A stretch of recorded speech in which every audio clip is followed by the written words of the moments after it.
बेटा इस क्वेश्चन को हम थोड़ा सा अच्छा मानेंगे। इसमें क्या है, आपसे पिच की कैलकुलेशन पे जोर दिया गया है। अब बेटा मैं समझाने की कोशिश करता हूँ। क्वेश्चन में दिया क्या है कि अगर हम एक चार्ज पार्टिकल को एक सर्टेन एंगल पे भेजेंगे मैग्नेटिक फील्ड के साथ में, तो बेटा देखो, जब मैं उसको किसी सर्टेन एंगल पे भेजता हूँ मैग्नेटिक फील्ड के साथ में, तो मैं मैग्नेटिक फील्ड के साथ वाली वेलोसिटी को वी पैरेलल और एक को वी परपेंडिकुलर बोलता हूँ। तो देखो, वी पैरेलल आगे लेके जाता है और वी परपेंडिकुलर सर्कल बनवाएगा, तो इसलिए हमें हेलिक्स टाइप का स्ट्रक्चर मिलता है। मतलब वी पैरेलल बोलेगा इस पे आगे चलो, ऐसे ऐसे आगे बढ़ो, और वी परपेंडिकुलर हमारे लिए, बेटा ये जो फोर्स का फॉर्मूला आता है ना मैग्नेटिक फील्ड का, क्यू वी बी, तो ये वी परपेंडिकुलर होता है यहाँ पे। ये इसको सेंट्रिपिटल देके घुमा देगा। हमेशा परपेंडिकुलर लगता है ना ये फोर्स, आपकी करंट वेलोसिटी के परपेंडिकुलर लगेगा। तो अब मतलब ये जो परपेंडिकुलर फोर्स है, वेलोसिटी है, उसकी परपेंडिकुलर फोर्स लग रहा है। तो अब ये इसको सर्कल में घुमाएगा एक कंपोनेंट। तो बेटा देखो, यहाँ पे अगर मैं यही फॉर्मूला इक्वेट कर दूं, F C equal to magnetic force, तो एफ सी की वैल्यू आती है M V square by R, और मैग्नेटिक फोर्स का फॉर्मूला होता है Q V perpendicular into B. जब आप यहाँ पे इक्वेट करोगे तो आपको वी परपेंडिकुलर और आर में रिलेशन मिल जाएगा, वी परपेंडिकुलर बाई आर। अब मुझे पता है कि टाइम पीरियड होगा एक सर्कल के लिए 2 पाई आर बाई वी परपेंडिकुलर। तो आर बाई वी मुझे यहीं से फर्स्ट इक्वेशन से मिल जाता है, तो मेरा टाइम पीरियड आ जाता है 2 पाई एम बाई क्यू बी। अब नाउ आई एम श्योर कि टाइम पीरियड मुझे मिल चुका है। अब मैं इसमें सिर्फ क्या ऐड करता हूँ, देखो, टाइम पीरियड मुझे बताता रहा है कि एक चक्कर कितनी देर में लगा, लेकिन बेटा उसी समय हमारा जो वी पैरेलल वाला कंपोनेंट है इसको आगे लेके जा रहा है। तो एक सेम फेज की हाइट से, मतलब जो सेम फेज में जो दूरी होगी हम उसे पिच कहेंगे। अब एक सेकंड दो बेटा, हाँ। अब मुझे एक नॉर्मल फॉर्मूला पता है कि पिच का मतलब क्या होगा, टाइम कितना लगेगा एक चक्कर का, और दूरी चलाएगा कौन, वी पैरेलल। वी पैरेलल यहाँ पे कितना है बेटा, यू कॉस थीटा। तो अब मुझे पिच का फॉर्मूला ये मिल जाता है। अब क्वेश्चन में पूछा गया एल बताओ कितनी दूरी ये चलेगा अगर 10 रेवोल्यूशन आएगा। बेटा देखो, एक पिच का मैंने ऐसे निकाल लिया, you parallel into time period. अब अगर मैं पिच की मतलब टोटल लेंथ एल की बात करूंगा तो 10 चक्कर लगे। बेटा 10 चक्कर मतलब 10 पिच, तो सिंपली आंसर 10 इंटू पिच आ जाएगा। अब इसको आराम से ऑब्जर्व कर लो। देखो, मैं थोड़ा इसे क्लियर कर देता हूँ। देखो बेटा, देखो ये क्वेश्चन टफ नहीं है उन बच्चों के लिए जो क्लास में नोट्स बनाते हैं। क्यों, ये फॉर्मूला आपको एज इट इज लिखाया जाता है, तो बस। लेकिन जनरली क्या होता है कि बच्चे प्रैक्टिस ज़्यादा कौन सी करते हैं, वी परपेंडिकुलर और मैग्नेटिक फील्ड ऐसे, मतलब वी और बी वाला केस ऐसे, ओनली सर्कल वाला क्वेश्चन। तो उनको एग्जाम में क्वेश्चन थोड़ा सा टफ लगता है क्योंकि उन्हें ये वाला फॉर्मूला याद नहीं होता, जबकि ये क्वेश्चन इजी है क्योंकि एनसीईआरटी के एग्जाम्पल तक में दिया हुआ है। बेटा मैं इसे क्लियर करता हूँ और हम आगे बढ़ते हैं। बेटा सेकंड क्वेश्चन काफ़ी ज़्यादा रिपीट हो रहा है। ये फर्स्ट फेज मतलब फर्स्ट शिफ्ट में भी आया था, बस थोड़ा सा अलग था क्वेश्चन। एक कैपेसिटर लेता है, उसको बैटरी के क्रॉस चार्ज कर देता है। अब बताओ इस कैपेसिटर पे चार्ज आ जाएगा बेटा Q equal to C V. तो मुझे ये चार्ज पता लग जाता है कि इस कैपेसिटर पे कितना चार्ज है, 50 × 20 माइक्रो। अब इतना चार्ज इस कैपेसिटर पे आ गया। अब इस कैपेसिटर को लेके जाता है और दूसरे किसी अननोन कैपेसिटर के अक्रॉस कनेक्ट कर देता है, और आपको दिया है कि कॉमन पोटेंशियल डेवलप हो जाता है 20 वोल्ट का। तो बताओ ये कैपेसिटेंस कितना होगा। क्वेश्चन ये है। आप ऐसे सोचो कि सर कंजर्वेशन ऑफ चार्ज हमेशा लगेगा, तो जब मैं इस पे एज्यूम करता हूँ, इस पे Q1 चार्ज, इस पे Q2 चार्ज, तब मैं ये बोल सकता हूँ Q equal to Q1 plus Q2। लेकिन Q1, बेटा देखो मुझे पता है ये वोल्टेज 20 वोल्ट है, तो voltage difference across the capacitor equal to Q by C, तो मैं Q1 बाई C1 बोल दूंगा। तो Q1 की वैल्यू मुझे मिल जाएगी 20 C1। 20 C1 की खुद वैल्यू थी 20 × माइक्रोफराड,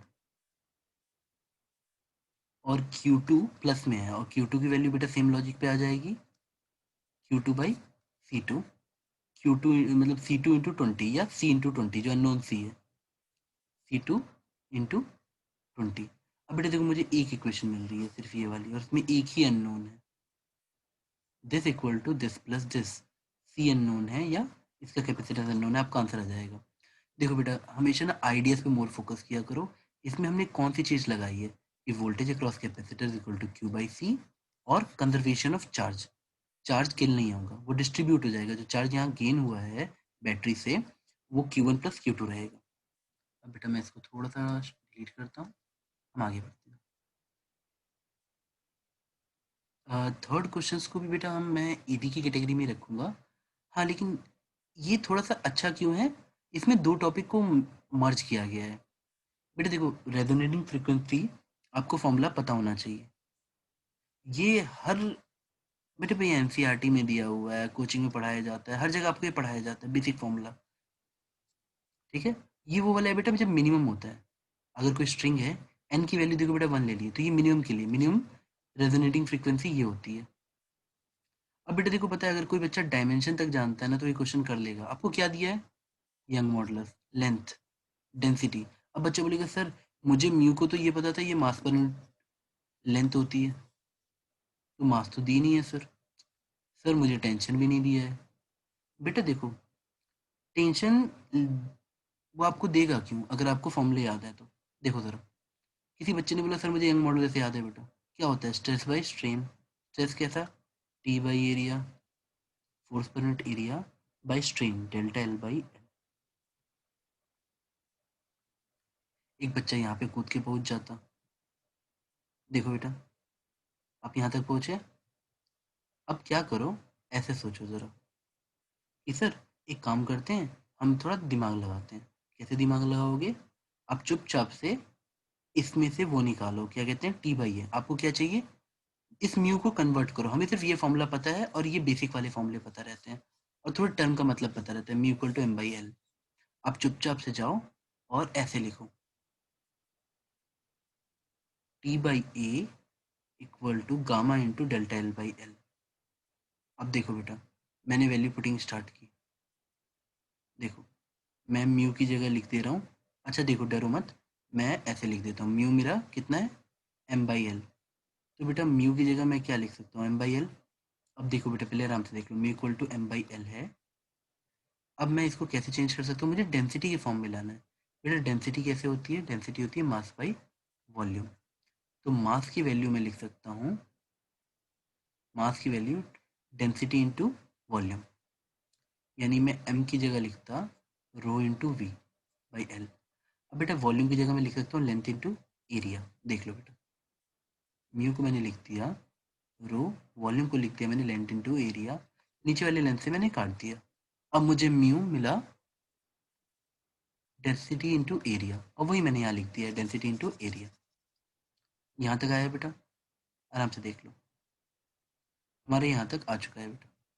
अब क्वेश्चन में मुझे क्या क्या दे रखा है? मुझे डेंसिटी दे रखी है, बट अभी भी क्वेश्चन में मुझे एरिया नहीं दिया गया है, और आपसे स्ट्रेन दिया गया है। बेटा स्ट्रेन क्या होता है? स्ट्रेन होता है आपका delta L by L. Strain होता है आपका डेल्टा एल बाई एल। अब देखो, मैं यही चीज़ यूज़ करता हूँ। मुझे गामा इक्वल टू टी, देखो मुझे यहाँ पे जैसे ही मैंने ये पुट किया, मुझे टी बाई ए चमक गया। रुको बेटा, नहीं तो मैं आपको अलग शीट पे कर देता हूँ, वरना आप कंफ्यूज हो जाओगे। देखो, क्वेश्चन क्या कह रहा है? क्वेश्चन ये कह रहा है कि हमको T by area upon delta L by L को हमें ये कहना है यंग मॉडुलस। ये बहुत सिंपल क्वेश्चन रहता है। अब देखो, मुझे ये भी पता है कि जो फ्रीक्वेंसी आती है वो 1/12 टी बाई म्यू रहती है। तो मैंने अभी थोड़ी देर पहले म्यू को आपके लिए डिराइव किया। म्यू जो होता है मास पर यूनिट लेंथ होता है, मास होती है density into volume by length, volume होता है लेंथ इंटू एरिया। तो ये मिल जाएगा डेंसिटी इंटू एरिया। तो मुझे म्यू डेंसिटी इंटू एरिया मिल गया। तो जब मैं इसको थोड़ा सा सजा के लिखूंगा, सिर्फ इस पार्ट पे ध्यान देना, तो मैं टी बाई रो इंटू ए लिख दूंगा, यानी मुझे टी बाई ए चाहिए। अब टी बाई ए चिपका के मुझे दिया हुआ है। और बेटा देखो, इस चीज़ को स्ट्रेन कहते हैं, डेल्टा एल बाई एल को। ये भी हमें क्वेश्चन में दिया हुआ है, delta L by L given है। अब मैंने क्या किया, T by A equal to gamma into delta L by L. देखो ये मेरा टी बाई ए यहाँ पे नहीं पता था, मुझे रो गिवन है क्वेश्चन में। मुझे क्या चाहिए बेटा, मुझे लेंथ भी दिया हुआ है, मुझे किसी तरह से टी बाई ए चाहिए। दो, लो बेटा देखो ये दिया है, ये दिया है, strain given, young modulus given, बेटा वैल्यू पुटिंग की, आ गया आंसर। फाइनली आपने टी बाई ए को ये पुट किया। अब इसमें आपको गामा भी दिया है, डेल्टा एल बाई एल भी दिया है और डेंसिटी भी दी है, तो हमारा आंसर आ गया। लेंथ भी हमें पता था, तो हमारी फ्रीक्वेंसी मैच कर गई बेटा। अब हम वापस आते हैं शीट पे अपनी। देखो बेटा यहाँ पे ये डेरिवेशंस करके रखी हुई है। अब अगर आप ध्यान दोगे तो बस यहाँ पे जल्दी जल्दी में डेल्टा वी बाई वी लिखा है, आपसे डेल्टा एल बाई एल पढ़ लेना, ठीक है। बाकी सब मैच कर जाएगा आपका आंसर यहाँ से। तो ये फिर भी मैं ईजी कैटेगरी में रखूँगा बेटा। अब आते हैं ये, इसके लिए बेटा आपको सिर्फ 10 तक की फिजिक्स आनी चाहिए और कुछ नहीं। 10 तक की रे ऑप्टिक्स। क्वेश्चन में क्या बोला है कि स्फेयर लिया है जिसका रिफ्रैक्टिव इंडेक्स √3 है। आपको पॉइंट नंबर 1 पे स्नेल्स लॉ लगाना है। देखो लगा लिया आपने। अब बेटा देखो, उसके बाद आपसे पूछा गया है कि जब ये सेकंड सरफेस पे जाता है, सेकंड बाउंड्री पे, पहली बार जब ये घुसा तो एयर से लेके ये किसी मीडियम में घुसा, ये स्फेयर का हमें सिर्फ रिफ्रैक्टिव इंडेक्स दिया हुआ है। अगली बार जब ये बाहर निकलने के लिए जा रहा है तो ये सेकंड बाउंड्री आई। सेकंड बाउंड्री में कुछ पार्ट बेटा चला जाता है, ट्रांसफर हो जाता है, कुछ रिफ्लेक्ट हो जाता है। तो अगर मुझे ज्योमेट्री आती है तो मैं बोलूँगा ये वाला ट्रायंगल और ये दोनों रेडियस हैं तो ये आइसोसेलेस बना, तो ये एंगल इज इक्वल टू ये एंगल। तो बच्चा जो एंगल ऑफ रिफ्लेक्शन है वो भी बराबर होगा, तो कुल मिला के मुझे ये एंगल और ये एंगल तीनों बराबर मिल गए। अब मैं क्या करता हूँ, आपको ऐसे समझाता हूँ बेटा। देखो मैं फर्स्ट पॉइंट पे स्नेल्स लॉ लगाऊंगा। जैसे ही मैंने स्नेल्स लॉ लगाया, मेरे गिवन कंडीशन से मेरा ये एंगल 30 डिग्री आ गया। अब बेटा मुझे ये भी पता चल गया कि ये भी 30 होगा, बच्चा ये भी 30 होगा। अब मुझे यहाँ पे जब मैं आऊँगा तो बेटा ये बताओ, स्नेल्स लॉ उल्टा भी तो सोचो ना, 60 पे तुम्हें 30 मिल रहा है तो 30 पे फिर से 60 मिलेगा। कॉमन सेंस से लगा के देख लो यहाँ पे स्नेल्स लॉ पॉइंट नंबर 2 पे। अब मुझे ये पता लग गया ये 30 है, ये 60 है, तो मुझसे पूछा गया है एमर्जेंट और रिफ्लेक्टेड के बीच का एंगल। बेटा एक स्ट्रेट लाइन ऐसे 180 डिग्री एंगल बनाती है, तुमको ये एंगल छुपा के दे रखा है 30, ये एंगल 60, तो बचा क्या बीच में? बेटा 90 बचा ना, टोटल 180 होता है। तो हमारा आंसर आ जाएगा 90 डिग्री रिफ्लेक्टेड रे इसमें और इसके बीच का एंगल। मैं थोड़ा सा क्लियर करता हूँ ताकि आप ऑब्जर्व कर सको। स्टेप 1 स्नेल्स लॉ लगाओ, 30 मिलेगा। स्टेप 2 कॉमन सेंस से ज्योमेट्री से देखो तो तुमको ये वाला एंगल और ये वाला एंगल सेम दिखता है बेटा, तो 30-30 हो गया। अब उसके बाद जब मुझे 60 पे यहाँ 30 मिल रहा है तो फिर 30 पे मुझे 60 मिलेगा। अब बेटा टोटल एंगल 180 है, 30 और 60 माइनस कर लो, बचा 90 डिग्री। तो मेरा आंसर आ गया थीटा इक्वल टू 90 डिग्री। तो फिर भी बेटा मैं इसको, इसमें स्टेप्स हैं तो आप अगर कोई बच्चा ओरली कर पा रहा है तो ठीक है, लेकिन अगर रे ऑप्टिक्स के टच में नहीं है तो ये मॉडरेट में डाल दो, अदरवाइज बेटा ईजी क्वेश्चन है। अब क्वेश्चन नंबर 5 देख लो बेटा। ये जिन बच्चों को कॉन्सेप्ट आता है, concept of negative mass density, उनके लिए इजी क्वेश्चन है। जिनको नहीं आता है उनके लिए शायद मॉडरेट में जाए, मतलब just like you know thing, तो तुम्हारे लिए इजी क्वेश्चन है क्योंकि इसमें थोड़ी भी कैलकुलेशन नहीं लगती बेटा। इतना इजी है कि आप ऐसे मान लो कि जो मास पर यूनिट एरिया है वो कांस्टेंट है। क्वेश्चन में बोला क्या गया है कि एक डिस्क टाइप की चीज़ है, इसमें से आपका स्क्वायर टाइप का चिप निकाल के भेज दिया गया है, मतलब बाहर निकाल दिया गया है, तो रिमेनिंग पोर्शन का सेंटर ऑफ मास कहाँ आएगा? आप एक काम करो, ऐसे मत सोचो कि एक चिप को निकाल दिया गया, आप ऐसे सोचो वहां जितना प्लस मास है पॉजिटिव, उतना ही नेगेटिव मास रख दिया गया, जितना प्लस उतना माइनस। जैसे तुम ऐसे सोचोगे तो तुम्हारे लिए फिगर बेटा ऐसा हो जाएगा। जरा ध्यान से देखो, तुमको समझ आएगा कि अगर मैं उस वैक्यूम को फिल कर रहा हूँ प्लस और माइनस दोनों से, तो प्लस वाले को फिल करने पे मुझे एक कंप्लीट डिस्क मिल जाता और माइनस वाले को फिल करने पे मुझे एक नेगेटिव मास दिखता। और इसके कोऑर्डिनेट क्या होते हैं देखो बेटा, ये a/2 दूरी पे है। तो विद मुझे इसका, अब मुझे इतना पता चल गया कि अगर मुझे इस दोनों का मास निकालना है तो बेटा क्या करूँगा, area, area into area mass density. और इसका मास कैसे है बेटा, area into area mass density. देख लो बेटा, आपको अगर a/2 दिया है तो आप उसको मल्टीप्लाई कर लेना बेटा। देखो बेटा मैं ऐसे कर दे रहा हूँ कैलकुलेशन, अगर आप चाहोगे तो गिवन डेटा में अगर मुझे ये a/2 दिया है तो मैं इसका m2 कैसे निकाल लेता है बेटा। देखो m2 सिंपली आ जाता है डेंसिटी इंटू एरिया, इसका एरिया a/2 है तो आप स्क्वायर कर लेना। मतलब मैं इसका मास निकालूंगा m2, मुझे इसका सेंटर ऑफ मास पता है x2, जैसा क्वेश्चन में दिया था बेटा आप वो डेटा यूज़ कर लो। ये सब मेमोरी बेस्ड है तो हम डेटा के लिए वेरी श्योर नहीं है। ये a/2 बोला है तो मैं इसका सेंटर ऑफ मास a/2 पे रख दूंगा। मुझे इसका मास निकालना है m2। बेटा हमेशा सेंटर ऑफ मास निकालने के लिए मुझे मास और कोऑर्डिनेट चाहिए, तब मैं अपना ये वाला फॉर्मूला लगा सकता हूँ कि total mass m1 plus m2 upon m1x1 plus m2x2। देखो बेटा, अब अगर मैं आपसे बोलूँ m1 बड़ा सिंपल है, m1 इज अ कंप्लीट मास तो सिग्मा इंटू पाई ए स्क्वायर, और m2 एक स्क्वायर है तो उसके लिए फॉर्मूला होगा sigma into A square. But यहाँ पे उसका डायमेंशन a कितना दिया है, हमें a/2 दिया है। मैंने दोनों को सेम ले लिया है तो थोड़ा सा आपको कंफ्यूजिंग दिख सकता है, बट आप समझो ना आपको ये दिया हुआ है इसका सेंट, आपको बस इतना याद रखना ये नेगेटिव है m2, तो जब मैं वैल्यू पुट करूंगा m2 की तो मुझे ऐसे पुट करना है area of the square into density, ये माइनस में रहेगा बेटा और नीचे भी ये माइनस में रहेगा m2, और x1 बेटा यहाँ पे 0 आ जाएगा, x2 हमारा यहाँ पे बेटा क्वेश्चन में जो डेटा दिया है उसके हिसाब से a/2 है, तो जब मैं वैल्यू पुट करता हूँ तो it will B a simple question XUM। अब देखो बेटा हम आगे बढ़ते हैं। बेटा इतना समझो कि अगर एक बच्चा को ये कॉन्सेप्ट आता है एग्जामिनेशन में जाने से पहले तो उसके लिए ये जस्ट ए सिंपल कैलकुलेशन है, और जिसको concept of negative mass density नहीं आता है तो उसको थोड़ा सा ये बिजार लग सकता है कि सर शायद ट्रिकी है, तो बेटा डिपेंडिंग यू। लेकिन हाँ ये क्वेश्चन एनसीईआरटी टाइप में नहीं दिया हुआ है तो इसलिए आप इसको मॉडरेट की कैटेगरी में डाल सकते हो, अदरवाइज ये सिंपल क्वेश्चन है। अब बेटा हम आते हैं, अगर बच्चा एसी में थोड़ा कॉन्सेप्चुअली पढ़ा हुआ है, क्वेश्चन में क्या दिया है, आपको एक इंडक्टिव सर्किट दिया रखा है, उसका इम्पिडेंस दिया है 100 ओम। अब आपसे पूछा है कि मुझे एल की वैल्यू बताओ, अगर मुझे फ्रीक्वेंसी पता है, मुझे इम्पिडेंस पता है, और मुझे वोल्टेज और करंट के बीच में फेज पता है। बेटा जो भी बच्चा एसी पढ़ा है उसको ये सब लॉजिक पता रहता है कि एक सिविल वर्ड होता है कि voltage leads current by 90 degree, तो यानी वोल्टेज आगे होगा करंट पीछे होगा। बट ऐसे ही बेटा देखो यहाँ पे मुझे पता लग गया कि इन दोनों के बीच में जो डिफरेंस भी आता है ये इम्पिडेंस ट्रायंगल वाला फाई ही आता है। मतलब अगर मुझे इम्पिडेंस ट्रायंगल पता हो, एक से मैं क्लियर कर देता हूँ, अगर मुझे इम्पिडेंस ट्रायंगल पता हो, इम्पिडेंस ट्रायंगल हम कैसे निकालते हैं बेटा, XL minus XC R phi Z.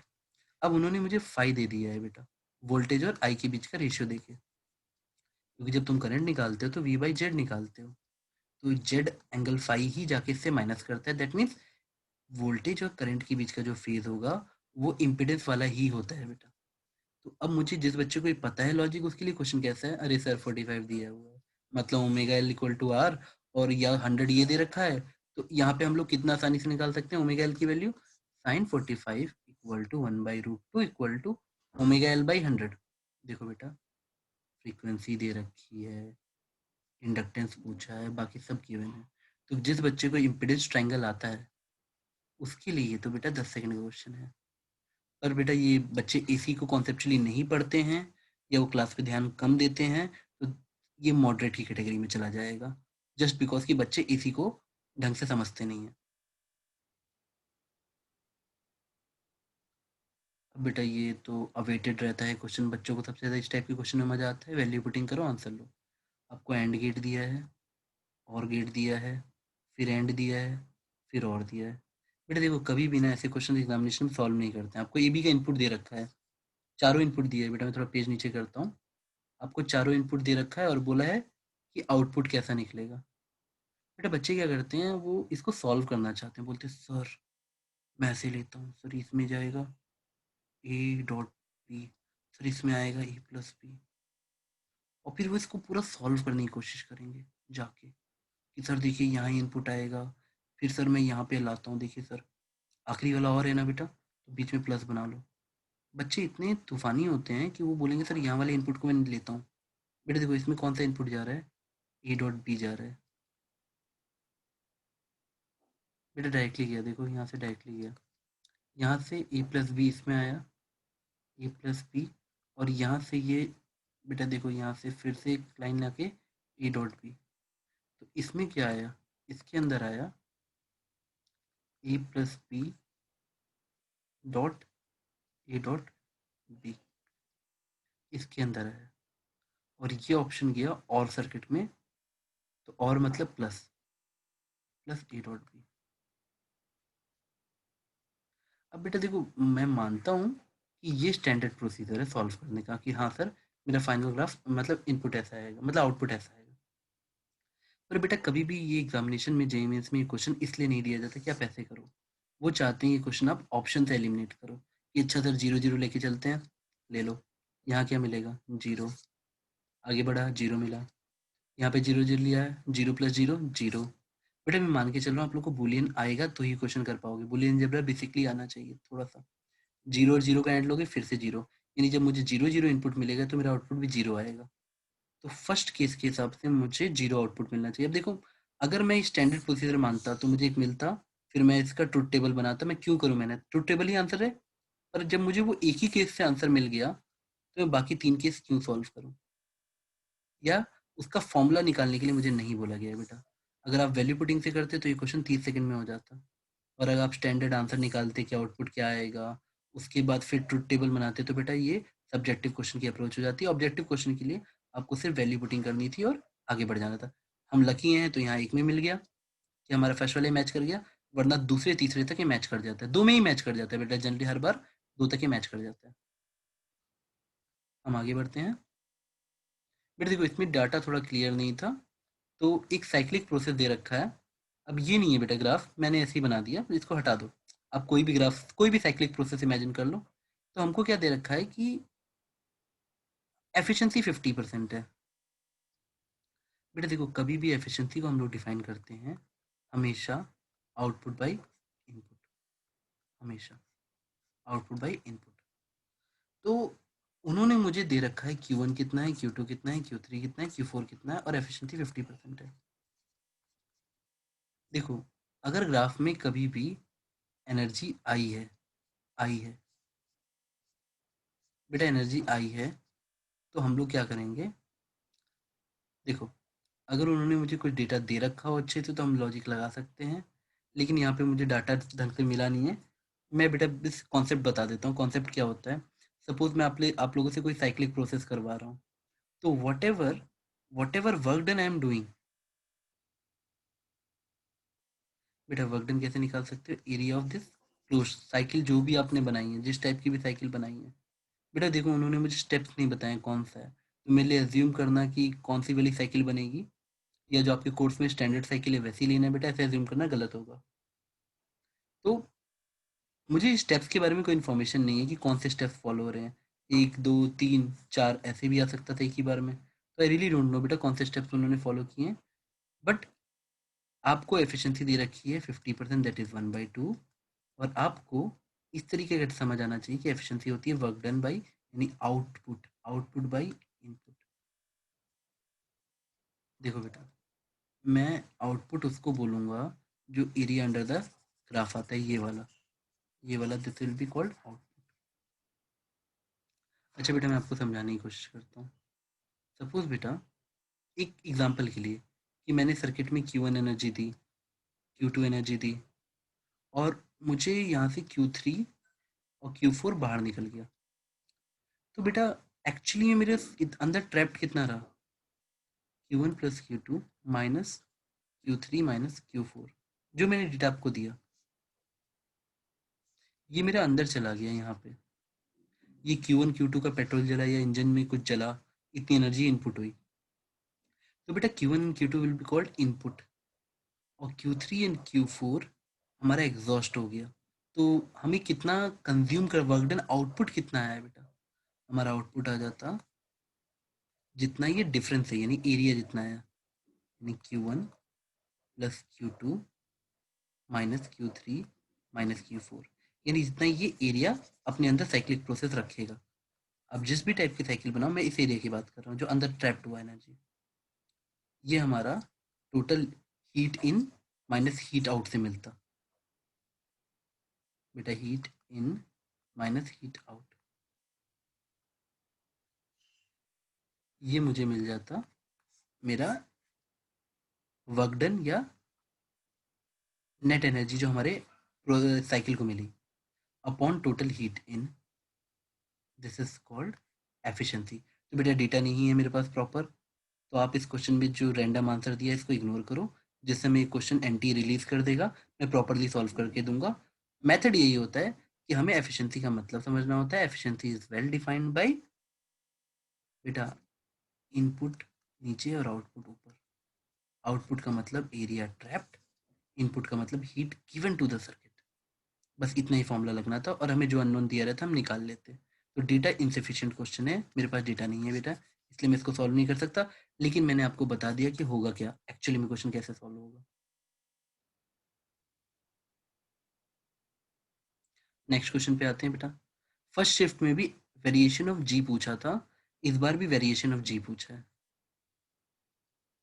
देखो बेटा अगर हम लोग एनसीईआरटी पढ़ते हैं, ये ग्रेविटेशन इलेक्ट्रोस्टैटिक्स में दोनों में ये टॉपिक सेम तरीके से आता है। हमारा एक्सेलरेशन ड्यू टू ग्रेविटी अंदर अंदर अर्थ के अंदर इस फॉर्मूले से दिया जाता है, g dash equal to G M by R cube, where R is the radius of the earth into x, where x is the distance from the centre. अब ये क्वेश्चन पूछा गया है आपसे कि ऐसी कौन सी डेप्थ होगी जहां पे, और ऐसी कौन सी हाइट होगी जिनका मैग्नीट्यूड सेम होगा और एक्सेलरेशन ड्यू टू ग्रेविटी भी सेम होगा, मतलब ए और बी पे same acceleration due to gravity मिले, तो ऐसा कौन सा एच होगा।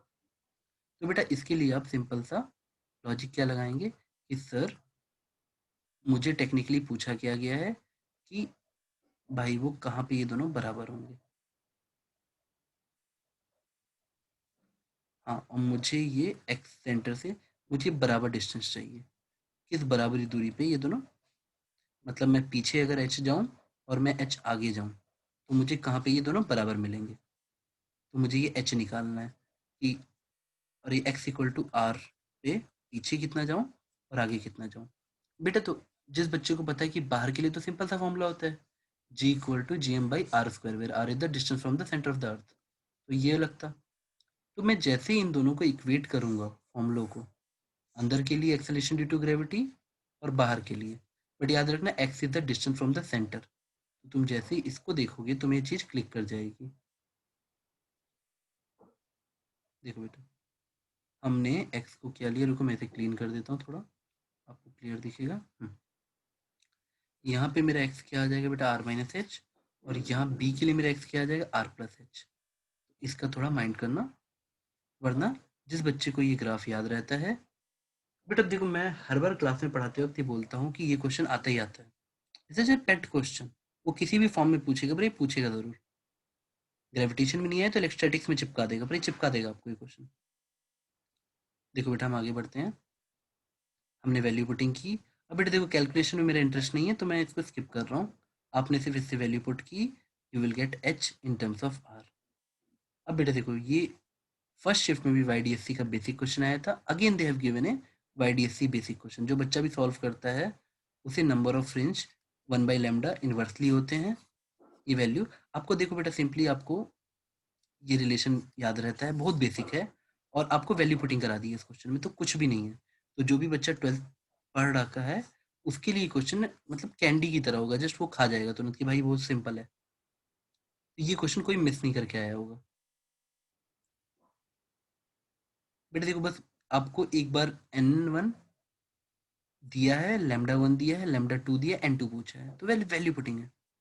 बेटा देखो again motion of A charge particle in presence of electric field पूछा है, ये फर्स्ट शिफ्ट में भी आया था, सेकंड शिफ्ट में भी आया है बेटा। देखो इसमें करना क्या है, particle having mass m and charge q is projected horizontally from the point p। अब रुको यहाँ पे पॉइंट p बना दे रहा हूँ, दिस पॉइंट p, नथिंग, बस आपको एक चार्ज ऐसे फेंक दिया गया है। तो कुल मिला के अगर आप इसे समझोगे तो जब ये, बेटा देखो लेट अस से ये नीचे y है और ऐसे x है, तो x में फोर्स लग रहा है QE, तो एक्सेलरेशन इन x हो जाएगा QE बाई m। अब अगर मैं ग्रेविटी को कंसीडर करूँ तो नीचे फोर्स लगा mg, तो एक्सेलरेशन आ जाएगा g, तो ये मिल गया मुझे ay। मुझे एक्सेलरेशन इन y पता चल गया, मुझे एक्सेलरेशन इन x पता है, मुझे स्पीड ux पता है, ux is equal to v, speed uy 0 है, बेटा मैंने हॉरिजॉन्टली फेंका है तो वर्टिकल स्पीड नहीं हो सकती। तो अगर बस जैसे हम लोग कोई भी नॉर्मल प्रोजेक्टाइल सॉल्व करते हैं यूएक्स यूवाई एक्स ए वाई, तो उसके बाद ये क्वेश्चन कितना ईजी है बेटा। देखो आपसे पूछा है वाई और एक्स में रिलेशन कैसा होगा। बेटा वी ऑल नो कि हमेशा दोनों एक्सेलरेशन कांस्टेंट है, तो we can say it will be parabolic. ये आप निकाल के बेटा देखो कॉमन सेंस भी अपनी जगह है। अगर मैं आगे आऊंगा तो जब मेरा एक्स बढ़ेगा, सिंस मेरे को ग्रेविटी भी नीचे खींच रही है तो मेरा वाई भी बढ़ेगा। अब जरा कॉमन सेंस से आप सोच लो। अगर आप चाहो तो वैल्यू पुटिंग करके x equal to V T plus half बेटा क्यू ई बाई एम, रुको यहाँ पे एम मिसिंग है, क्यू ई बाई एम आया। अब देखो बेटा एक्सेलरेशन ये तो फोर्स है बेटा, क्यू ई बाई एम आया और ये जी है। तो जैसे ही मैं यहाँ पे टी की वैल्यू पुट करूँगा मुझे Y as a function of X में एक क्वाड्रेटिक इक्वेशन मिल जाती। तो मैं जब ग्राफ को देखता तो मेरे लिए क्वेश्चन कितना ईजी हो जाता है बेटा। देखो मैं जान जाता कि सी मेरा ऑप्शन आएगा, only parabolic curve given in the question. बेटा बाकी सारे में से कोई भी पैराबोलिक नहीं है बेटा। देखो ये y equal to root X type का, ये only y equal to X square type का यही क्वेश्चन है। मैं इस चैट को क्लियर करता हूँ। तो ये क्वेश्चन बेटा देखो हमेशा याद रखना, ग्राफ बेस्ड क्वेश्चन सबसे पहले करना एग्जामिनेशन में, क्योंकि ये इजी होते हैं, आप लॉजिकली भी कर सकते हो इनको। हाँ बेटा अब देखो मैं हर बार बच्चों से बोलता हूँ कि हमेशा कंजर्वेशन ऑफ लीनियर मोमेंटम और कंजर्वेशन ऑफ एंगुलर मोमेंटम में क्वेश्चन गिरना तय है। तो देखो जरा आपको दो डिस्क दे रखी हैं और इनका I1 यानी moment of inertia I1 I2 दे रखा है और एंगुलर स्पीड दे रखी है। अब इसको एक के ऊपर एक ऐसे रख देते हैं बेटा। हम जब कभी भी किसी चीज को रखेंगे एक के ऊपर एक, तो जितना एक टॉर्क इसको देगा उतना ही उसका उल्टा टॉर्क इसको देगा, तो दोनों टॉर्क इंटरनल हो जाते हैं। There is no external torque. जब बाहरी टॉर्क नहीं होता है, देखो बेटा torque external equal to rate change of angular momentum D L by D T. अब जब ये जीरो है तो डी एल यानी एल मैं बोल रहा हूँ एंगुलर मोमेंटम, तो डी एल जीरो हो गया। तो डी एल जीरो हो गया यानी कंजर्वेशन ऑफ एंगुलर मोमेंटम। तो मैं बेटा जब हम दोनों एक के ऊपर एक उन दोनों डिस्क को रख देंगे तो मोमेंट ऑफ इनर्शिया ऐड हो जाएगा, एक कॉमन स्पीड ओमेगा रीच करेंगे, omega into I one plus I two final angular momentum होगा। मैं उसको इनिशियल एंगुलर मोमेंटम के बराबर करूंगा। मुझे डेटा में I one I two omega one omega two दिया हुआ है बेटा। I can easily calculate omega जो फाइनल वाली होगी। अब मुझसे पूछा what is final kinetic energy, तो हाफ आई स्क्वायर ओमेगा। बेटा एक सेकेंड, मैंने थोड़ा सा जल्दी जल्दी में किया है तो ये हटा दो। आपको याद रखना है हाफ आई ओमेगा स्क्वायर, तो आपका इतना आंसर आ जाता है। ठीक है बेटा, मैं वैल्यू पुटिंग पे ध्यान नहीं दिया हूँ, काफ़ी तेजी से लिखा था मैंने, तो मैं आगे बढ़ता हूँ। अब बेटा ये बहुत स्टैंडर्ड फॉर्मूला है हाफ आई ओमेगा स्क्वायर। अब सिंस हर अच्छी कोचिंग के नोट्स में आपको लिखाया जाता है ये क्वेश्चन, तो मैं इस क्वेश्चन को इजी कैटेगरी में ही रखूंगा। आपको ये मतलब और एनसीईआरटी के एग्जाम्पल तक में ऐसे क्वेश्चन दिए हुए हैं, तो ये इजी कैटेगरी में ही गिरेगा। आपको फाइनली सिर्फ वैल्यू पुटिंग करनी है और कुछ भी नहीं करना है। ठीक है बेटा मैं आगे बढ़ता हूँ। हम आगे आते हैं। अब ये सर्किट दे रखा है, ये सर्किट आपको देके पूछा है, एक सेकंड में इसे क्लियर करता हूँ। देखो इस सर्किट में आपसे पूछा है कि अगर सारे रेजिस्टेंस 2 ओम है, find the voltage across capacitor. बेटा जिस बच्चे को याद रहता है कि स्टेडी स्टेट में कैपेसिटर ओपन सर्किट हो जाता है उसके लिए क्वेश्चन काफ़ी सिंपल है। आप आराम से देखो, हमको वोल्टेज अक्रॉस कैपेसिटर निकालना है। In the steady state capacitor is open circuit, तो we will find our circuit like this.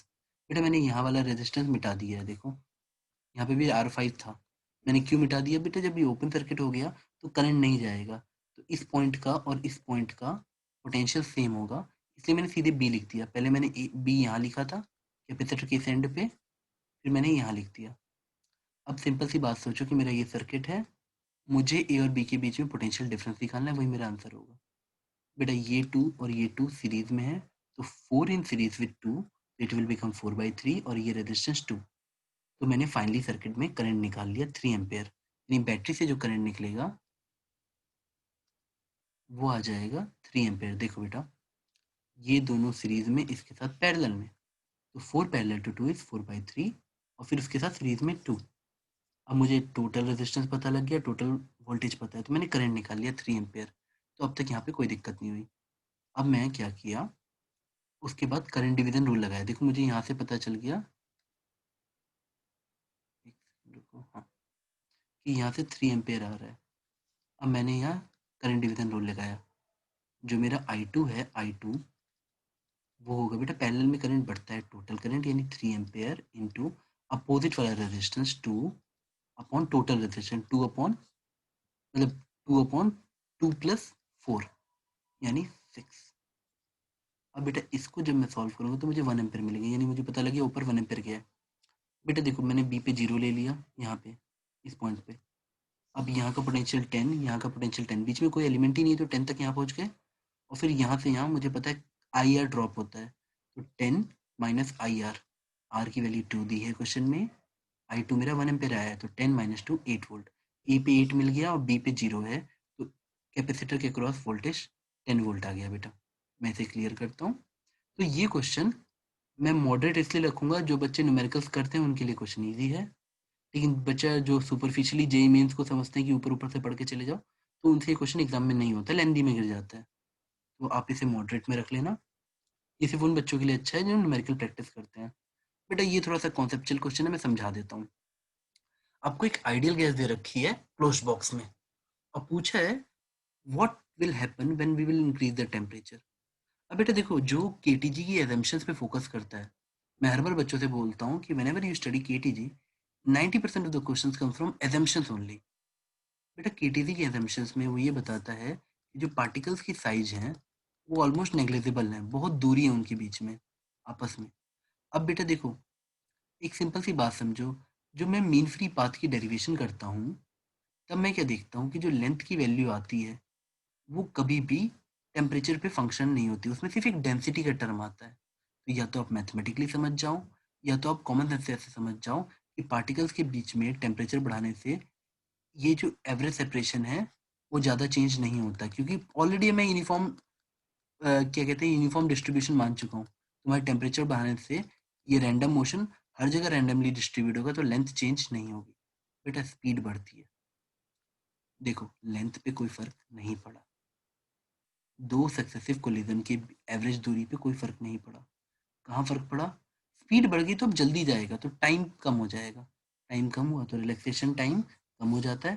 बेटा मैं ये अज्यूम कर रहा हूँ कि आप लोग को ये सब डेफिनेशंस आती हैं, तब मैं आपको समझाने की कोशिश कर रहा हूँ। आपको ये सारे चीजें तब समझ आएंगी जब आप ऑलरेडी पढ़ रखे हो। ये 12th वाले बच्चों के हिसाब से समझा रहा हूँ, जिन्होंने ये पहले 11th में टॉपिक कवर कर रखा है। अभी 11th वालों के सब टॉपिक शुरू नहीं हुआ होगा। देखो बेटा, तो आप जो सोच पाएगा कि अच्छा सर, लेंथ तो चेंज नहीं हो सकती बीच में, लेकिन स्पीड बढ़ती है, टेम्परेचर बढ़ता है, तो अब increase in speed means average collision time will decrease, और फ्रीक्वेंसी इंक्रीज करेगी कोलिजन की। आपको अलग अलग तरीके से समझ आ सकता है। देखो बेटा, अब ये क्वेश्चन तो शायद इट्स लाइक, बेटा उठा लो, मार्क्स उठा लो। आपको क्वेश्चन दे रखा है कि 10 डिग्री बढ़ा देता है टेम्परेचर एक रॉड का। एक रॉड मान लो, इसका 0 से 10 डिग्री बढ़ा दिया। अब बेटा delta T change in temperature 10 मिल गया, और आपसे पूछा है कि अगर लेंथ का चेंज मैं आपको देता हूँ तो मुझे आप वॉल्यूम का परसेंटेज इन मास डेंसिटी बताओ। बेटा मास चेंज नहीं होता, तो हमारे सिर्फ वॉल्यूम के हिसाब से सोचना है, हमारा मास चेंज नहीं होता। बेटा देखो, आप अगर मैं मास डेंसिटी में पूछ रहा हूँ, तो डेंसिटी मास बाई वॉल्यूम आई, देख लो बेटा। तो परसेंटेज चेंज इन डेंसिटी के लिए आप क्या करोगे, आप चुपचाप से वॉल्यूम में निकालोगे और उसके हिसाब से आंसर लिख दोगे। अब चाहो तो ऐसे लिख दो कि मास कांस्टेंट रहता है, हमको डेंसिटी के लिए वॉल्यूम का उल्टा, हमें वॉल्यूम का निकालना है बेटा, हमारा आंसर आ जाएगा, क्योंकि मास तो कांस्टेंट है। चलो देख लो, हम क्या करेंगे, हमें डेल्टा एल का ये फॉर्मूला पता है बेसिक वाला, और मुझे ये भी पता है कि जो लीनियर एक्सपेंशन कोफिशिएंट होता है और जो वॉल्यूम का होता है उसमें 3 टाइम्स का मल्टीपल होता है, अगर हम बेसिक डेरिवेशन करते हैं तो। अब क्वेश्चन में मुझे delta L by L percentage में दे रखा है, देखो मुझे टेम्परेचर दे रखा है परसेंटेज में, मतलब सॉरी चेंज दे रखा है 10 डिग्री। तो मैं जैसे ही इसको पुट करूंगा कि मेरा ये, बेटा देखो फ्रैक्शन फ्रैक्शन कैसे निकालोगे, दिस बाई 100, यानी मैंने ऐसे लिख दिया, इंटू चेंज इन टेम्परेचर 1/10, इतना करके मेरे को अल्फा मिल गया बेटा। I have got my alpha. अब मैं वही फॉर्मूला वॉल्यूम के लिए लगाऊंगा, change in volume equal to V gamma delta T. मुझे ऑलरेडी पता है गामा इज 3 अल्फा, तो मैंने यहाँ 3 अल्फा पुट कर दिया। I will get my formula for volume change बेटा। देखो डेल्टा वी पता लग गया, डेल्टा वी बाई वी। देखो मुझे गामा पता है, मुझे डेल्टा टी पता है, तो मैं आसानी से ये वाला term percentage change in volume निकाल सकता हूँ। अब जैसे ही ये मेरा आ जाएगा, मैं डेंसिटी की कैलकुलेशन उसका उल्टा करके कर दूंगा, तो मेरे लिए क्वेश्चन ईजी है। बेटा मैं इसलिए क्यों बोल रहा हूँ कि जितने भी थर्मल एक्सपेंशन पढ़ा है उसके लिए क्वेश्चन ईजी आ जाएगा बेटा। अब देखो बेटा हम आगे बढ़ते हैं और हम नेक्स्ट पे आते हैं बेटा। एक सेकंड में इसको क्लियर कर दूं थोड़ा सा।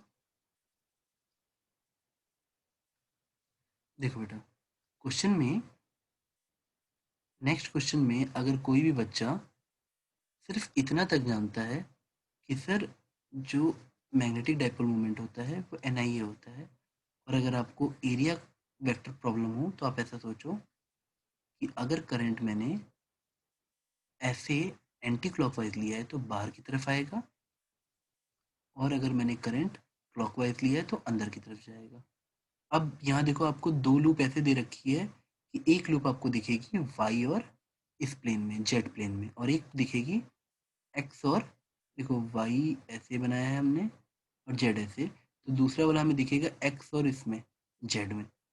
तो देखो जब मैं इस लूप का करंट देखता हूँ बेटा, ध्यान से देखो, तो मुझे ऐसे दिखता है, तो मेरी मैग्नेटिक ये जो डाइपोल मोमेंट है इसका डायरेक्शन ऐसे आएगा। और इस लूप को जब मैं देखता हूँ तो मेरा करंट ऐसे जा रहा है, तो मुझे ये अंदर मिलेगा, यानी दो कंपोनेंट मिले। देखो N1 होगा, करंट I होगा, और एरिया बेटा जो लेंथ इंटू ब्रेथ दे रखी है वो करोगे। और दो कंपोनेंट है, एक गया मेरा -I में और एक गया बेटा मेरा -J में। तो मुझे बस ऑप्शन से देखना था कि भाई -I और -J कहाँ गिर रहा है, मेरे लिए बड़ा ईजी हो जाएगा। देखो खत्म क्वेश्चन, एरिया इंटू -I और -J। अब बेटा देखो ये क्वेश्चन फिर से मैं, डायमेंशन का बेटा हर बार बच्चों को समझाया जाता है कि डायमेंशन एनालिसिस कर लो, एक क्वेश्चन सीधे गिरेगा। बच्चे पता नहीं क्यों इसको ग्रांटेड लेते हैं और सिली मिस्टेक्स में गलत करके आते हैं। देखो बेटा एरिया, टाइम, मोमेंटम आपका फंडामेंटल यूनिट है, तो आपसे डायमेंशन ऑफ एनर्जी पूछा है। वैसे तो इसका स्टैंडर्ड प्रोसीजर ये होता है कि आप ऐसे मानोगे कि सर हमें एनर्जी पता है फोर्स इंटू डिस्प्लेसमेंट, तो आप ऐसे निकाल लेते हैं कि सर MLT-2 फोर्स बना, इंटू डिस्प्लेसमेंट करोगे तो ML², यानी ये मुझे एनर्जी का मिला। अब मैं इसको ऐसे बोलता हूँ directly proportional to A⁻X T⁻Y और मोमेंटम की पावर Z। फिर मैं एरिया की जगह L² पुट करता, तो L2X बनता। फिर टाइम की जगह मैं TY करता, मैं मोमेंटम की जगह बेटा मास इंटू वेलोसिटी यानी L/T यानी L T-1 की पावर Z करता, और फिर यहाँ कंपैरिजन करता कि M के साथ कोफिशिएंट कंपेयर, L के साथ कोफिशिएंट कंपेयर, और सबके साथ कोफिशिएंट कंपेयर, और फिर मैं इसको बोलता देखो ये है हमारा एनर्जी का नया डायमेंशन फॉर्मूला।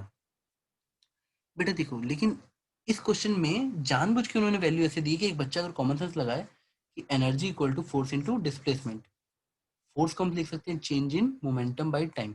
अब बेटा जो मोमेंटम का डायमेंशन है वही चेंज इन मोमेंटम का होगा, तो मुझे दिख गया P/T, और बेटा डिस्टेंस को मैं लिख सकता हूँ एरिया का रूट।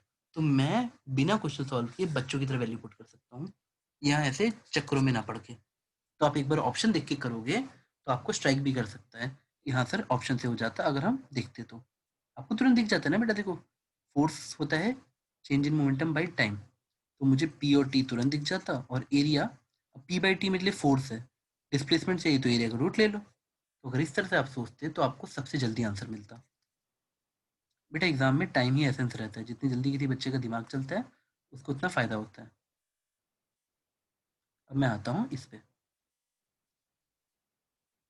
बेटा देखो EM वेव जब चलती है तो सपोज मैंने आपसे बोला ये एनर्जी का डायरेक्शन या वेव का डायरेक्शन है, तो आपको ये याद रखना होता है कि आपका एनर्जी का डायरेक्शन और इलेक्ट्रिक फील्ड और मैग्नेटिक फील्ड तीनों म्यूचुअली परपेंडिकुलर होते हैं। बेटा बच्चे थोड़ी सी गड़बड़ करके आ जाते हैं, आपको ऐसे याद रखना है कि इलेक्ट्रिक फील्ड ऐसे रहेगी, मैग्नेटिक फील्ड ऐसे ऑसिलेट ऐसे ऐसे करेगी, कि आप ई क्रॉस बी करेंगे तो आपको डायरेक्शन ऑफ वेव मिलेगा।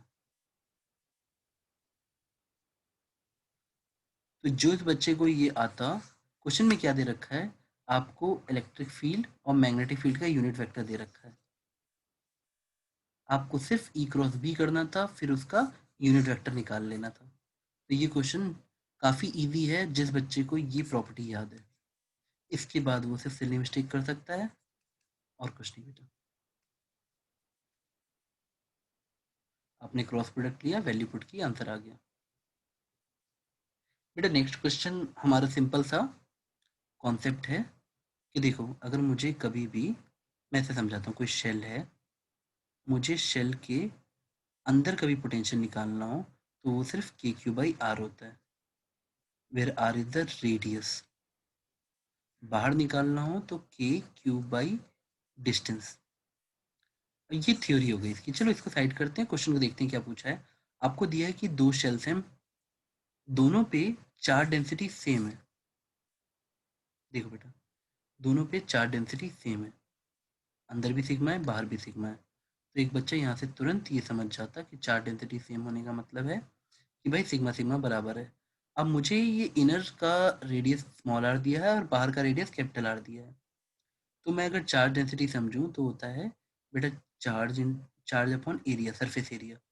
Sigma will be, first case में sigma equal to Q1/4 pi small R square, और बाहर वाले के लिए बेटा sigma equal to Q2/4 pi capital R square.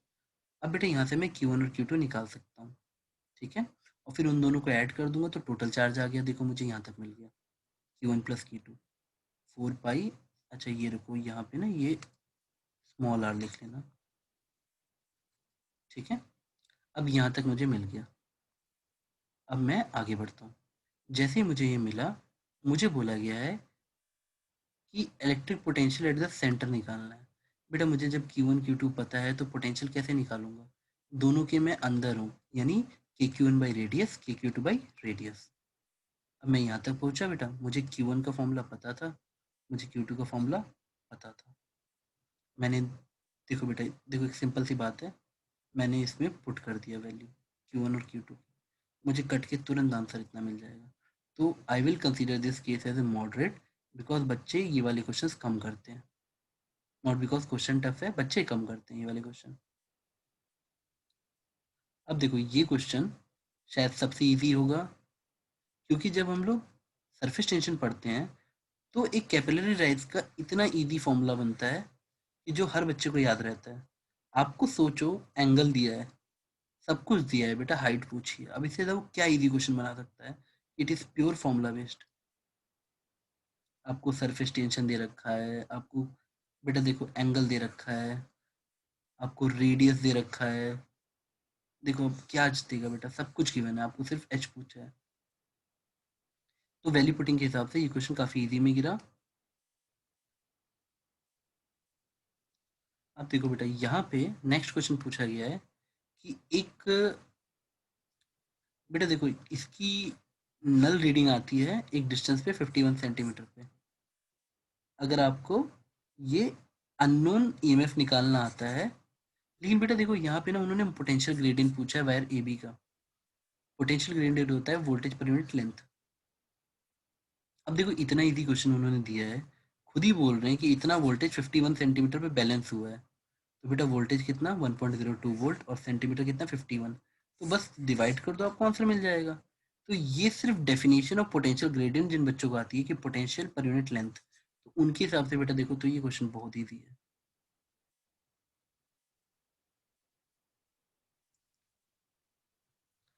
बेटा देखो मॉडर्न के हमेशा क्वेश्चन इजी गिरते हैं, किसी बच्चे को इतना भी याद है ना कि इक्वल टू माइनस, मतलब डायरेक्टली प्रोपोर्शनल टू 1/n², तो वो भी ये क्वेश्चन कर लेता।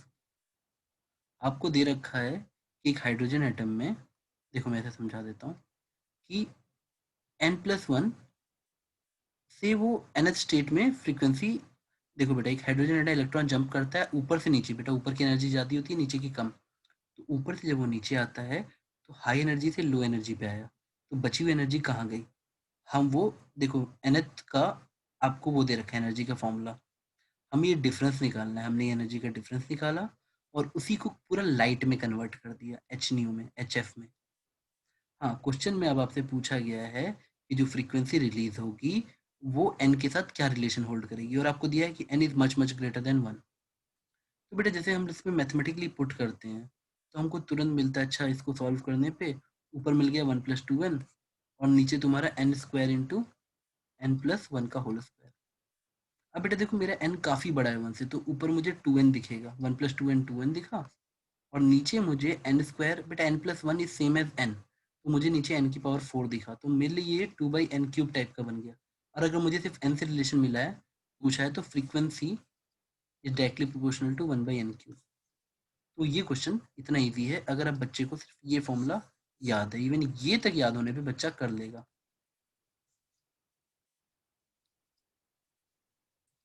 इसके बाद जस्ट थोड़ी सी कैलकुलेशन है, वरना कुछ नहीं है बेटा। बेटा एनसीईआरटी में ना सिर्फ एसएचएम में बोला गया है कि पोजीशन वेलोसिटी टाइम ग्राफ, मतलब अगर मैं आपको पोजीशन ग्राफ दूं तो वेलोसिटी और एक्सेलरेशन ग्राफ बच्चे को आना चाहिए। जेई मीन्स के सिलेबस तक में इसी को पॉइंट आउट किया है। एनसीईआरटी के एग्जाम्पल्स में और थ्योरी में ये चीज़ बहुत इम्फेसिस की है। उसने एक्स वर्सेस टी ग्राफ दिया है और आपसे पूछा है 4 पॉइंट्स पे। मेरे देखो आपने, अब एक बच्चे को अगर एक्स पता है, एक cos ओमेगा टी जैसा दे रखा है, वेलोसिटी के लिए आप क्या करोगे, dx/dt कर दो, तुरंत मिल गया। एक्सेलरेशन आपको अगर एसएचएम पढ़ते भी हो तो बेटा आपको बेसिक डेफिनेशन तो याद होगी, -ω²x। अब बेटा देखो ए एक्स का जस्ट नेगेटिव मल्टीप्लायर होगा, तो बेटा जो समझदार बच्चा होगा उसके दिमाग में तुरंत ये तीनों ग्राफ एक साथ चलेंगे। रुको मैं थोड़ा क्लीन करता हूँ बेटा इसको, उसका दिमाग थोड़ा क्लिक करेगा, अरे सर क्वेश्चन तो बड़ा इजी है, मुझे एक्स ए कॉस ओमेगा टी दे रखा है, उसका उल्टा बनाऊंगा, देखो जस्ट उल्टा, -1 से मल्टीप्लाई, मुझे एक्सेलरेशन या फोर्स का ग्राफ मिलेगा। और वेलोसिटी के लिए तो बेटा मैंने अभी कॉस को डिफरेंशिएट किया, I got my minus sine, मैंने बना दिया। अब क्वेश्चन में आपसे पूछा है, 4 पॉइंट दे रखे हैं कि no force acting on the particle. बेटा अब देखो t/4 पे मुझे दिख रहा है कि t/4 पे फोर्स 0 या एक्सेलरेशन 0, तो ए सही हो गया। मैं बी में है बेटा, हमेशा जेई में इसमें ऑप्शन से करते हैं। Speed of particle is maximum at 3t/4। मैं ग्राफ में दे गया, भाई देखो अब इससे ज़्यादा क्या इजी करेगा वो, मुझे दिख रहा है वो मैक्सिमम, मैं खुश हो गया, ये भी सही है। मैं ऑप्शन में आया, मैंने देखा ए और C, A C D, A B D. अब बेटा देखो ए और बी एक साथ सिर्फ थर्ड ऑप्शन में टिक करके आगे बढ़ जाओ। दो उन्होंने मुझे बाकी भी पूछे हैं, काइनेटिक एंड पोटेंशियल एनर्जी। बेटा अगर मुझे एक्स का ग्राफ आता है तो मुझे पोटेंशियल एनर्जी का आता है। अगर मुझे, देखो मैं ऐसे समझा देता हूँ बेटा, देखो अगर for the just completion of the question अगर मुझे ये दिया है, तो जब मैं पोटेंशियल एनर्जी का ग्राफ बनाऊंगा तो मैक्सिमम एम्पलीट्यूड काइनेटिक और पोटेंशियल का सेम आता है। आप बस ये सोचो एक्स का स्क्वायर करना है, तो नेचर ऐसा ही होता, बस नेगेटिव वाले को पॉजिटिव कर देते। तो मैक्सिमम कहाँ कहाँ मिलता है, यहाँ मिलता, यहाँ मिलता, अब देखो यहाँ मिला, यहाँ मिला, यहाँ मिला, और ऐसे आपको मिलता जाएगा। और काइनेटिक एनर्जी कहाँ मैक्सिमम होती, आपने जो वी का ग्राफ देखा था, ½ mv², उसका आप मॉड लेके मतलब ऊपर कर दो, आपको मिल जाएगा, नेगेटिव पार्ट हटा देना, आपको मिल जाएगा। तो वैसे हमको इसकी ज़रूरत नहीं पड़ी क्योंकि हमारा ए बी ऑप्शन से ही सेलेक्ट हो गया। हमेशा ऐसे ही करते हैं बेटा, कभी पूरा पेपर सॉल्व नहीं करते हैं, हम वैसे ही टिक करके छोड़ देंगे। बेटा देखो कुछ क्वेश्चन मुझे मिले नहीं, कुछ क्वेश्चन इनकम्प्लीट दिए थे, तो मैं इतने ही पे करता हूँ, 2-3 क्वेश्चन मिले नहीं मुझे। अब catch you in the next shift, यानी डे 3, मतलब 3 सितंबर शिफ्ट 1 के पेपर में आपको सोल्यूशन देता हूँ नेक्स्ट वीडियो में बेटा। मैं अब क्लोज करता हूँ।